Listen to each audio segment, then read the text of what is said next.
വെഞ്ഞാറമൂട് കൂട്ടക്കൊലപാതകത്തിൽ കൊല്ലപ്പെട്ട 5 പേരുടെ മൃതദേഹം സംസ്കരിച്ചു. അഫാന്റെ സഹോദരൻ അഫ്സാൻ, മുത്തശ്ശി സൽമ ബീവി, പിതൃസഹോദരൻ ലത്തീഫ, പിതൃസഹോദരന്റെ ഭാര്യ ഷാഹിദ, പെൺസുഹൃത്ത് ഫർസാന എന്നിവരുടെ സംസ്കാരമാണ് ഇന്ന് നടന്നത്. ഇന്നലെയാണ് നാടിനെ നടുക്കിയ കൊലപാതക പരമ്പര പ്രതി അഫാൻ ആസൂത്രണം ചെയ്യുകയും ചെയ്തത്. കണ്ണീരിൽ കുതിർന്ന യാത്രാമൊഴിയാണ് 5 പേർക്കും ആ നാട് നൽകിയത്. നിരവധി ആളുകളാണ് അവരെ അവസാനമായി ഒരു നോക്ക് കാണാനായി എത്തിച്ചേരുകയും ചെയ്തത്. കമലേഷ് തെക്കേക്കാട് തയ്യാറാക്കിയ റിപ്പോർട്ടിലേക്ക്.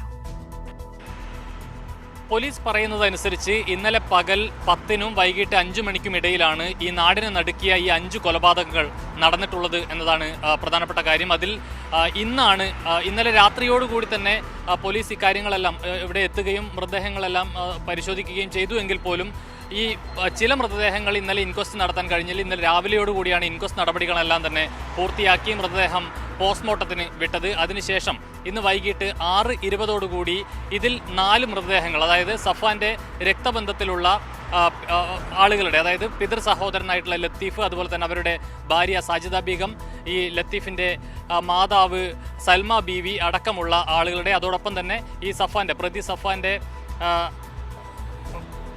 അനുജനായിട്ടുള്ള അനുജൻ, അതുപോലെ തന്നെ ഈ 4 പേരുടെ മൃതദേഹങ്ങളാണ് ഇന്ന് താഴെപ്പാങ്ങോട് ജുമാ മസ്ജിദിൽ ഖബറടക്കം നടത്തിയിട്ടുള്ളത്. വൈകിട്ട് 6:20 ഈ മയ്യത്ത് നമസ്കാരമെല്ലാം പൂർത്തിയാക്കിയതിനു ശേഷം മതപരമായ ചടങ്ങുകളോടുകൂടിയാണ് ഈ ഖബറടക്കം നടന്നിട്ടുള്ളത്. 6:30 മുമ്പ് തന്നെ ഖബറടക്കം പൂർത്തിയാക്കി. അതിനു മുൻപ് വലിയ നിലയിൽ നിരവധി 100 കണക്കിന് ആളുകൾ പങ്കെടുക്കുന്ന ഒരു പൊതുദർശനമാണ് അവിടെ സംഘടിപ്പിക്കുകയുണ്ടായിട്ടുള്ളത്.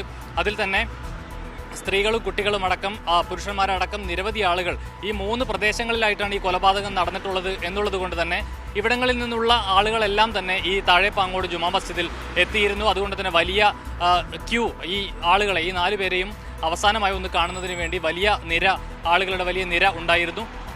6:00 ഈ ഖബറടക്കമെല്ലാം പൂർത്തിയാക്കുന്ന സാഹചര്യമുണ്ടായി.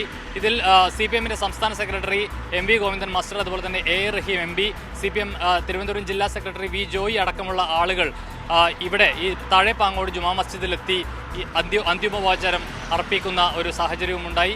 ഏതായാലും ഖബറടക്കം പൂർത്തിയാക്കിയിരിക്കുന്നു. നാടൊന്നാകെ ഈ 4 പേർക്ക്, ഈ ഒരു കുടുംബത്തിലെ 4 പേർക്ക് വിട ചൊല്ലുന്ന ഒരു കാര്യമാണ് ഇന്ന് ഉണ്ടായിട്ടുള്ളത്. ഇനിയിപ്പോൾ ഈ പ്രതിയുടെ മാതാവ് ഗുരുതരാവസ്ഥയിൽ ആശുപത്രിയിൽ കഴിയുകയാണ്. പ്രതിയും മെഡിക്കൽ കോളേജ് ആശുപത്രിയിലാണ് ഉള്ളത്. ചില ആരോഗ്യ പ്രശ്നങ്ങളുള്ളത് കൊണ്ട് ഈ പ്രതിയുടെ ആരോഗ്യ പ്രശ്നങ്ങൾ ഭേദമാവുന്ന മുറയ്ക്ക് കൂടുതൽ ചോദ്യം ചെയ്യൽ നടത്തി വളരെ വിശദമായ അന്വേഷണം മുന്നോട്ട് കൊണ്ടുപോകാനാണ് പോലീസ് തീരുമാനിച്ചിട്ടുള്ളത്.